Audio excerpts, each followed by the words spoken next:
अगोदर 2 तास पाणी मिळायचं, मग 1.5 तास झालं, मग 1 तास झालं, आता ते 1 तास पण कमी दाबाने इथं येत आहे। हा अन्याय शिवनेरी नगर गली नंबर 1 ला का होतोय? क्या करने का?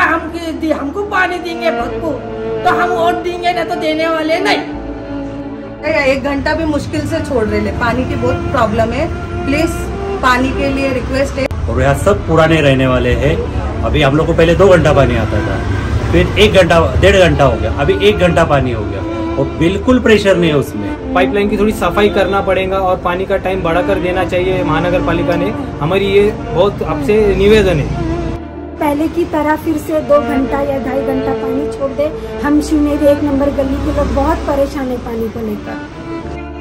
उसमें भी प्रेशर नहीं आता है बिल्कुल, कभी कभी तो पानी नहीं आता, हमको इधर उधर से भरना पड़ता है। जर एका आठवड्यात हा प्रश्न इथं मार्गी लागला नाही तर या सर्व महिला बंधू भगिनींना घेऊन आम्ही पाणी पुरवठा विभागावर ठिय्या आंदोलन मांडणार आणि याच्यासाठी पूर्णपणे जबाबदार पाणी पुरवठा विभाग असणार।